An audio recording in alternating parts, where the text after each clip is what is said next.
الحمد للہ رب العالمین والصلاة والسلام علی خاتم النبیین اما بعد فاعوذ باللہ من الشیطان الرجیم بسم اللہ الرحمن الرحیم الصلاة والسلام علیک یا رسول اللہ وعلی آلک واصحابک یا حبیب اللہ الصلاة والسلام علیک یا نبی اللہ وعلی آلک واصحابک یا نور اللہ۔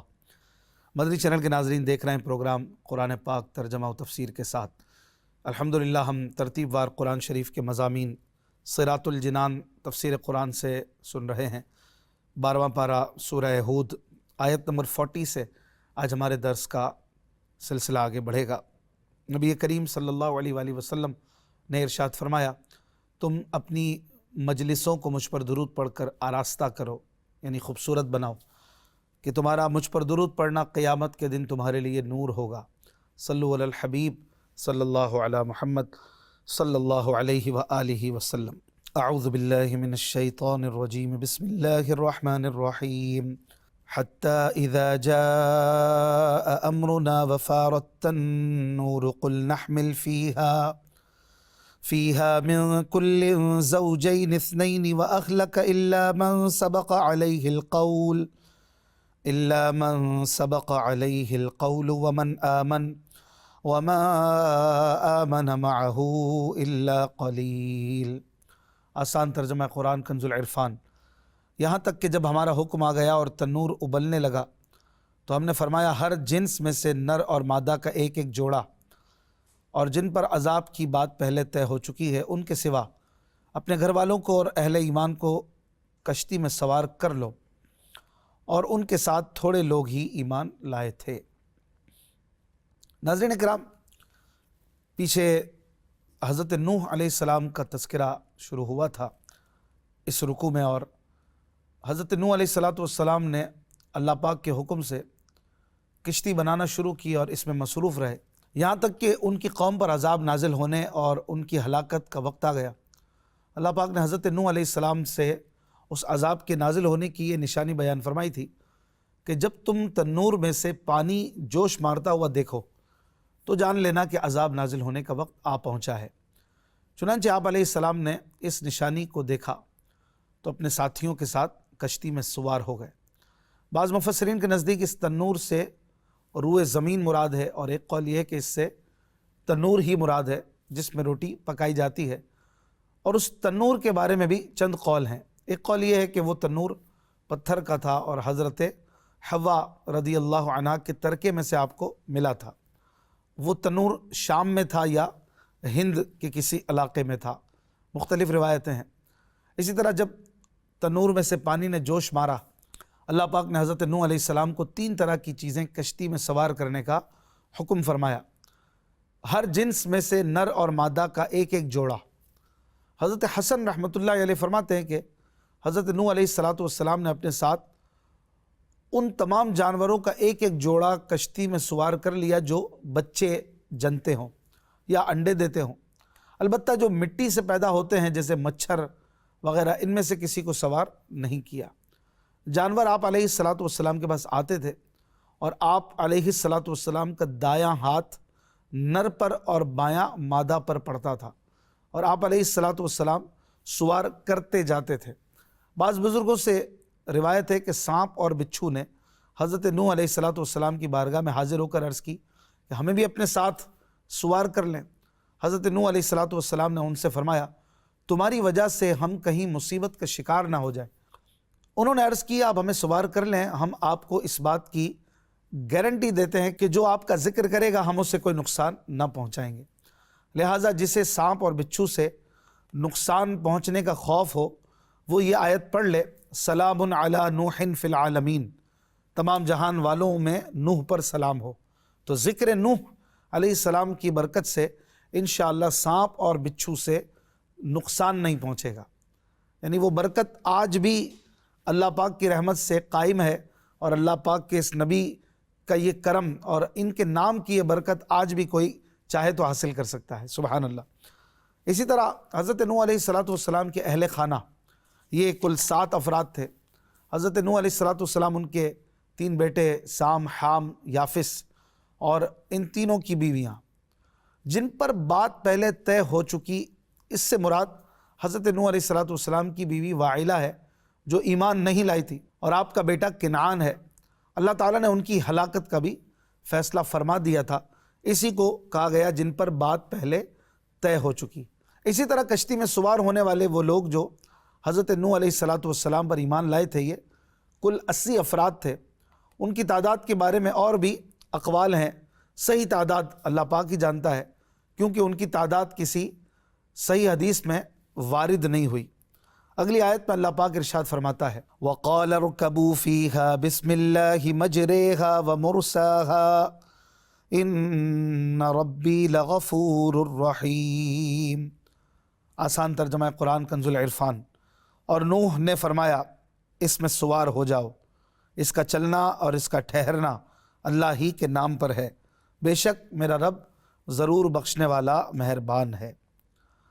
ناظرین کرام، حضرت نوح علیہ السلام نے اپنے جن ساتھیوں کو کشتی میں سوار کیا ان سے فرمایا کشتی میں سوار ہو جاؤ، اس کا چلنا اس کا ٹھہرنا اللہ ہی کے نام پر ہے۔ حضرت ضحاک رضی اللہ عنہ فرماتے ہیں کہ جب حضرت نوح علیہ السلام چاہتے تھے کہ کشتی چلے تو بسم اللہ فرماتے، کشتی چلنے لگتی تھی، اور جب چاہتے تھے کہ ٹھہر جائے بسم اللہ فرماتے تو ٹھہر جاتی تھی۔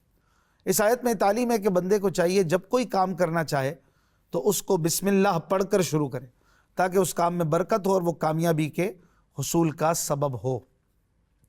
حضرت عبداللہ ابن عباس رضی اللہ عنہما سے روایت ہے، حضور علیہ السلام نے فرمایا میری امت میں سے جو شخص کشتی میں سوار ہوتے وقت یہ پڑھ لے تو وہ ڈوبنے سے محفوظ رہے گا۔ بسم اللہ الملک وما قدر اللہ حق قدرہ والارض جمیعا قبضتہ یوم القیامت والسماوات مطویات بیمینہ سبحانہ وتعالی عما یشرکون بسم اللہ مجریہا ومرساہا ان ربی لغفور الرحیم۔ اگلی آیت میں اللہ پاک ارشاد فرماتا ہے وَهِيَ تَجْرِي بِهِمْ فِي مَوْجٍ كَالْجِبَالِ وَنَادَى نُوحٌ ابْنَهُ وَكَانَ فِي مَعْزِلٍ يَا بُنَيَّ ارْكَب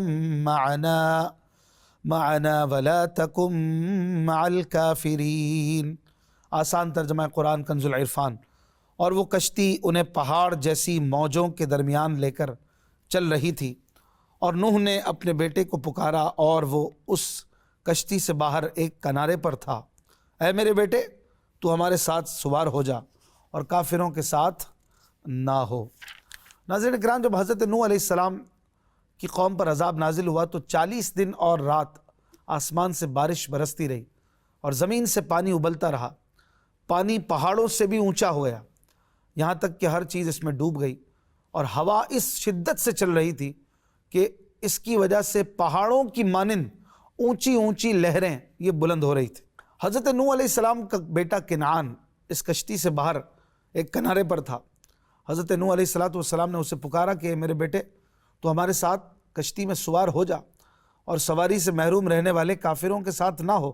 علماء فرماتے ہیں کہ حضرت نوح علیہ السلام کا بیٹا کنعان منافق تھا، اپنے آپ کو مسلمان ظاہر کرتا اور اپنے کفر کو چھپاتا تھا۔ جب طوفان آیا تو اس نے اپنا چھپا ہوا کفر ظاہر کر دیا اور وہ پھر تباہ و برباد ہو گیا۔ اللہ پاک اگلی آیت میں فرماتا ہے قال سآوی الی جبل یعصمنی من الماء قال لا عاصم اليوم من امر اللہ الا من رحم وحال بینہما الموج فکان من المغرقین۔ آسان ترجمہ قرآن کنز العرفان۔ بیٹے نے کہا میں ابھی کسی پہاڑ کی پناہ لے لیتا ہوں، وہ مجھے پانی سے بچا لے گا۔ نوح نے فرمایا آج اللہ کے عذاب سے کوئی بچانے والا نہیں مگر وہی بچے گا جس پر وہ رحم فرما دے، اور ان کے درمیان میں لہر حائل ہو گئی تو وہ بھی غرق کیے جانے والوں میں سے ہو گیا۔ ناظرین کرام، حضرت نوح علیہ السلام کی پکار سن کر کنعان کشتی میں سوار ہونے کے بجائے یہ جواب دیتا ہے کہ میں ابھی کسی پہاڑی کی پناہ لے لوں گا تو میں بچ جاؤں گا۔ حضرت نوح علیہ السلام نے اس سے فرمایا آج کے دن اللہ پاک کے عذاب سے کوئی بچانے والا نہیں، لیکن جس پر اللہ پاک رحم فرما دے تو وہ ڈوبنے سے بچ سکتا ہے۔ پھر حضرت نوح علیہ السلام اور ان کے بیٹے کنعان کے درمیان ایک لہر حائل ہو گئی تو کنعان بھی غرق کیے جانے والوں میں سے ہو گیا۔ اگلی آیت میں اللہ پاک فرماتا ہے وَقِيلَ يَا أَرْضُ ابْلَعِي مَاءَكِ وَيَا سَمَاءُ أَقْلِعِي وَغِيضَ الْمَاءُ وَقُضِيَ الْأَمْرُ وَاسْتَوَتْ عَلَى الْجُودِيِّ وَقِيلَ بُعْدًا لِلْقَوْمِ الظَّالِمِينَ۔ آسان ترجمہ قرآن کنز العرفان۔ اور حکم فرمایا گیا کہ اے زمین اپنا پانی نگل جا، اور اے آسمان تھم جا، اور پانی خشک کر دیا گیا اور کام تمام ہو گیا، اور وہ کشتی جودی پہاڑ پر ٹھہر گئی، اور فرما دیا گیا ظالموں کے لیے دوری ہے۔ ناظرین کرام، جب طوفان اپنی انتہا پر پہنچ گیا اور اللہ پاک نے حضرت نوح علیہ السلام کی قوم کو غرق کر دیا، تو اللہ پاک کی طرف سے زمین کو حکم فرمایا گیا کہ اے زمین اپنا پانی نگل جا، اور آسمان کو حکم فرمایا گیا کہ اے آسمان تھم جا۔ پھر پانی خشک کر دیا گیا، اور حضرت نوح علیہ السلام کی قوم کی ہلاکت کا کام پورا ہو گیا۔ حضرت نوح علیہ السلام کی کشتی 6 مہینے زمین میں گھوم کر جودی پہاڑ پر ٹھہر گئی۔ یہ پہاڑ موصل یا شام کی حدود میں واقع ہے۔ حضرت نوح علیہ السلام کشتی میں 10ویں رجب کو بیٹھے، اور 10ویں محرم کو کشتی جودی پہاڑ پر رکی، تو آپ علیہ السلام نے اس کے شکرانے میں روزہ رکھا، اور اپنے تمام ساتھیوں کو بھی روزہ رکھنے کا حکم فرمایا۔ 10 محرم یعنی عاشورہ کے دن روزہ رکھنا سنت ہے، جیسا کہ حضرت عبداللہ ابن عباس رضی اللہ عنہما فرماتے ہیں رسول کریم صلی اللہ علیہ وآلہ وسلم نے عاشورہ کو روزہ خود رکھا اور اس کے رکھنے کا حکم فرمایا۔ اور اس کی فضیلت کے بارے میں حضرت ابو قتادہ رضی اللہ عنہ سے روایت ہے کہ حضور علیہ السلام نے فرمایا مجھے اللہ پاک پر گمان ہے کہ عاشورہ کا روزہ 1 سال پہلے کے گناہ مٹا دیتا ہے۔ اگلی آیت میں اللہ پاک ارشاد فرماتا ہے وَنَادَى نُوحٌ رَبَّهُ فَقَالَ رَبِّ إِنَّ ابْنِي مِنْ أَهْلِي وَإِنَّ وَعْدَكَ الْحَقُّ وَأَنْتَ أَحْكَمُ الْحَاكِمِينَ۔ آسان ترجمہ قرآن کنز العرفان۔ اور نوح نے اپنے رب کو پکارا تو عرض کی اے میرے رب، میرا بیٹا بھی تو میرے گھر والوں میں سے ہے، اور بے شک تیرا وعدہ سچا ہے، اور تو سب سے بڑا حاکم ہے۔ ناظرین، جب حضرت نوح علیہ السلام اور ان کے بیٹے کنعان کے درمیان لہر حائل ہوئی، تو آپ علیہ السلام نے اپنے بیٹے کی نجات طلب کرتے ہوئے اللہ پاک سے دعا کی اے میرے اللہ، میرا بیٹا بھی تو میرے گھر والوں میں سے ہے، اور تو نے مجھ سے میری اور میرے گھر والوں کی نجات کا وعدہ فرمایا ہے۔ بے شک تیرا وعدہ سچا ہے، اور اس وعدے کے پورا ہونے میں کوئی شک نہیں۔ بے شک تو سب حاکموں سے بڑھ کر جاننے والا اور سب سے زیادہ عدل فرمانے والا ہے۔ شیخ ابو منصور ماتوریدی رحمۃ اللہ علیہ نے فرمایا کہ حضرت نوح علیہ السلام کا بیٹا کنعان منافق تھا، اور آپ کے سامنے اپنے آپ کو مومن ظاہر کرتا تھا۔ اگر وہ اپنا کفر ظاہر کر دیتا تو آپ علیہ السلام اللہ پاک سے اس کی نجات کی دعا نہ کرتے۔ اگلی آیت میں اللہ پاک فرماتا ہے قال یا نوح انہ لیس من اہلک انہ عمل غیر صالح فلا تسألنی ما لیس لک بہ علم انی اعظک ان تکون من الجاہلین۔ آسان ترجمہ قرآن کنز العرفان۔ اللہ نے فرمایا اے نوح، بے شک وہ تیرے گھر والوں میں ہرگز نہیں، بے شک اس کا عمل اچھا نہیں، پس تم مجھ سے اس بات کا سوال نہ کرو جس کا تجھے علم نہیں۔ میں تجھے نصیحت فرماتا ہوں کہ تو ان لوگوں میں سے نہ ہو جو جانتے نہیں۔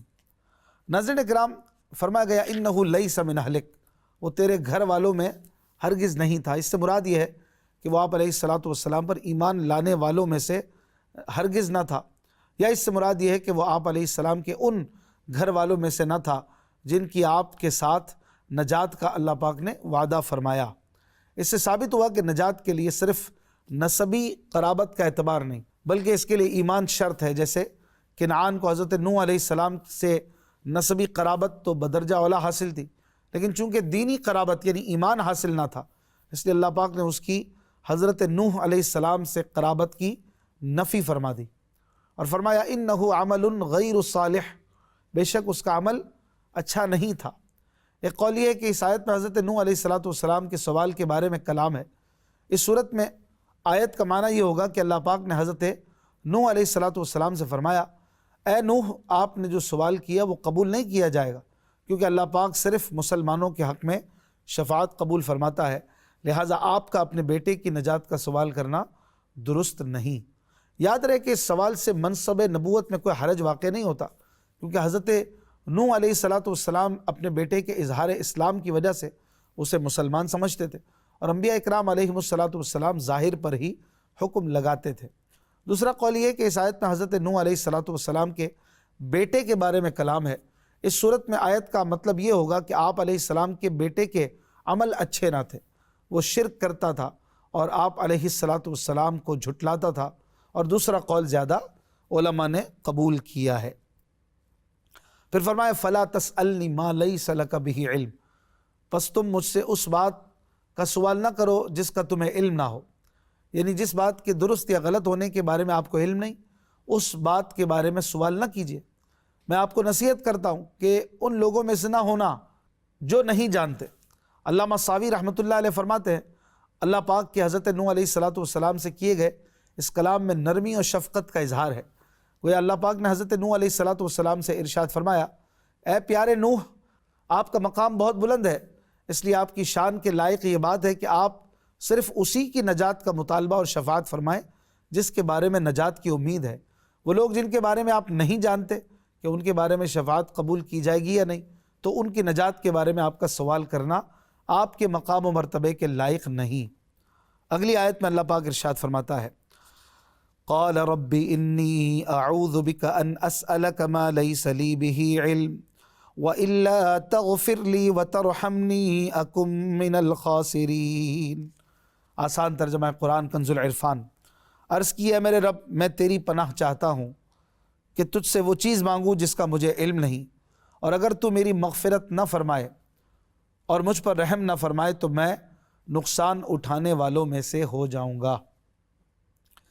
ناظرین کرام، جب اللہ پاک کی طرف سے حضرت نوح علیہ السلام کی تربیت ہوئی تو آپ نے عرض کی ہے میرے رب، میں اس بات سے تیری پناہ چاہتا ہوں کہ تجھ سے وہ چیز مانگوں جس کے بارے میں مجھے علم نہیں کہ اسے حاصل کرنا حکمت کے تقاضے کے مطابق ہے یا نہیں، اور اگر تو نے میرے اس سوال پر میری مغفرت نہ فرمائی اور میری عرض قبول فرما کر میرے اوپر رحم نہ فرمایا تو میرا شمار بھی نقصان اٹھانے والوں میں سے ہو جائے گا۔ اس آیت میں حضرت نوح علیہ السلام کے مقام رضا بالقضاء پر فائز ہونے کا بڑا پیارا اظہار ہے کہ سگا بیٹا نگاہوں کے سامنے ہلاک ہو رہا ہے اور وعدہ الہی کے پیش نظر دعا فرمائی، لیکن حقیقت حال معلوم ہونے اور اللہ پاک کی تنبیہ فرمانے سے فوراً عاجزی کے ساتھ اپنی مغفرت اور رحم الہی کی دعا مانگنا شروع کر دی۔ سبحان اللہ، سبحان اللہ۔ اے اللہ، حضرت نوح علیہ السلام کے صدقے ہمیں بھی تیری قضا پر راضی رہنے کی توفیق عطا فرما۔ یہ بہت بڑی توفیق ہے جو اللہ پاک جسے چاہے عطا فرماتا ہے۔ علامہ احمد ساوی رحمۃ اللہ علیہ فرماتے ہیں اس آیت سے یہ ثابت نہیں ہوتا کہ حضرت نوح علیہ السلام سے اس چیز کا مطالبہ کر کے جس کے بارے میں وہ جانتے نہ تھے کوئی گناہ سرزد ہوا تھا، کیونکہ حضرت نوح علیہ السلام ہر طرح کے صغیرہ کبیرہ گناہوں سے معصوم ہیں، اور حضرت نوح علیہ السلام نے جو اپنے بیٹے کی نجات کا سوال کیا اس کی وجہ یہ تھی کہ اللہ پاک نے حضرت نوح علیہ السلام سے وعدہ فرمایا تھا کہ وہ ان کے گھر والوں کو نجات عطا فرمائے گا۔ اس سے حضرت نوح علیہ السلام نے یہ سمجھا کہ ان کا بیٹا بھی چونکہ ان کے گھر والوں میں سے ہے اس لیے یہ بھی ان نجات پانے والوں میں شامل ہے۔ جب اللہ پاک نے اس پر ان کی تربیت فرمائی تو حضرت نوح علیہ السلام کو اپنے اس کام پر دل میں ندامت محسوس ہوئی اور آپ نے اللہ پاک سے مغفرت اور رحمت کا سوال کیا۔ یہ ایسے ہی ہے جیسے حضرت آدم علیہ السلام کا درخت سے کھانے والا معاملہ، اور یہ گناہ نہیں بلکہ ان کا تعلق حسنات الابرار سیئات المقربین، یعنی نیکوں کے جو کام نیک ہے وہ مقربین کے حق میں بعض اوقات گناہ ہو جاتے ہیں، اس قبیل اور اس درجے سے یہ معاملہ ہے۔ اگلی آیت میں اللہ پاک فرماتا ہے قیل یا نوح اہبط بسلام منا وبرکات علیک وعلی ممن معک سنمتعهم ثم يمسهم منا عذاب علیم۔ آسان ترجمہ قرآن کنز العرفان۔ فرمایا گیا اے نوح، ہماری طرف سے اس سلامتی اور ان برکتوں کے ساتھ کشتی سے اترو جو تم پر اور تمہارے ساتھیوں کی جماعتوں پر ہیں، اور کچھ جماعتیں ایسی ہیں جنہیں ہم فائدے دیں گے، پھر انہیں ہماری طرف سے دردناک عذاب پہنچے گا۔ ناظرین اکرام، اس آیت میں مذکور سلامتی میں قیامت تک آنے والا ہر مومن مرد اور عورت داخل ہے، اور برکتوں سے حضرت نوح علیہ السلام کی ذریت اور آپ کی پیروی کرنے والوں کی کثرت مراد ہے کہ بکثرت انبیاء علیہ السلام اور ائمہ دین آپ کی نسل پاک سے ہوئے۔ یہاں جو فرمایا گیا کہ یہ برکات جو تم پر اور تمہارے ساتھیوں کی جماعتوں پر ہیں، اس کے متعلق حضرت محمد بن کعب قرظی رحمۃ اللہ علیہ فرماتے ہیں کہ ان جماعتوں میں قیامت تک ہونے والا ہر ایک مومن داخل ہے۔ حضرت نوح علیہ السلام کے بعد پیدا ہونے والے کافر گروہ، ان کا ذکر آگے فرمایا وَأُمَمٌ سَنُمَتِّعُهُمْ ثُمَّ يَمَسُّهُمْ مِنَّا عَذَابٌ أَلِيمٌ۔ تو یہاں کفار کا ذکر ہے کہ آپ کی ذریت میں سے آپ کے بعد جو کافر گروہ پیدا ہوں گے تو اللہ تبارک و تعالیٰ ان کی مقررہ مدتوں تک انہیں فراخی اور وسعت رزق عطا فرمائے گا، پھر انہیں اللہ پاک کی طرف سے آخرت میں دردناک عذاب پہنچے گا۔ اس میں قیامت تک آنے والا ہر کافر مرد عورت داخل ہے۔ اگلی آیت میں اللہ پاک فرماتا ہے تِلْكَ مِنْ أَنْبَاءِ الْغَيْبِ نُوحِيهَا إِلَيْكَ مَا كُنْتَ تَعْلَمُهَا أَنْتَ وَلَا قَوْمُكَ مِنْ قَبْلِ هَذَا فَاصْبِرْ إِنَّ الْعَاقِبَةَ لِلْمُتَّقِينَ۔ آسان ترجمہ قرآن کنز العرفان۔ یہ کچھ غیب کی خبریں ہیں جو ہم تمہاری طرف وحی کرتے ہیں، اس سے پہلے نہ تم انہیں جانتے تھے اور نہ تمہاری قوم جانتی تھی، تو تم صبر کرو، بے شک اچھا انجام پرہیزگاروں کے لیے ہے۔ ناظرین کرام، اس آیت میں اللہ پاک نے اپنے حبیب صلی اللہ علیہ وآلہ وسلم سے خطاب کرتے ہوئے فرمایا، اے حبیب صلی اللہ علیہ وسلم، حضرت نوح علیہ السلام اور ان کی قوم کے جس واقعے کی ہم نے آپ کو خبر دی، یہ غیب کی خبروں میں سے ہے جو ہم آپ کی طرف وحی کرتے ہیں۔ آپ پر قرآن نازل ہونے سے پہلے آپ اور آپ کی قوم ان غیبی خبروں کو تفصیل سے نہیں جانتی تھی، لہٰذا اے حبیب صلی اللہ علیہ وآلہ وسلم، جس طرح حضرت نوح علیہ السلام نے اپنی قوم کی اذیتوں پر صبر کیا، اسی طرح آپ بھی اپنی قوم کے مشرکین کی اذیتوں پر صبر کریں، بے شک اچھا انجام یعنی دشمنوں کے خلاف مدد، فتح اور اخروی سعادتوں کے حصول کے ذریعے کامیابی ایمان والوں کے لیے ہے۔ یہاں پر رکوع بھی مکمل ہوا، 4 رکوع 12ویں پارے کے مکمل ہوئے، اور پہلا ربع بھی مکمل ہوا، زندگی رہی۔ تو انشاءاللہ الکریم اگلے پروگرام میں آیت نمبر 50 سے آغاز کریں گے۔ صلو علی الحبیب صلی اللہ علی محمد صلی اللہ علیہ وسلم۔